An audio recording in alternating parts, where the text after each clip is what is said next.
এ মা, এটা নোংরা জল। এখানে তো গরু জল খায়। এখানে আমরা গরুকে জল দেই খাইতে, তুই খাচ্ছিস কেন?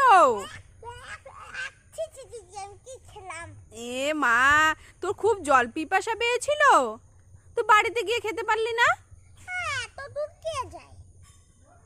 এ মা, এর জন্য তুই এটা নোংরা জলটা খাবি? ছি, বাবা আমার কেমন লাগছে দেখি কতটা। ও, এটা তো ভর্তি ছিল রে শান্ত, তুই এতগুলো জল খেয়ে নিয়েছিস? এ মা, তো তুই তাহলে এখন বলবো কি, বাড়িতে গিয়ে বলবো কি ঋষিকে এখন, সন্টকে এখন এই জলটাই খেতে দাও।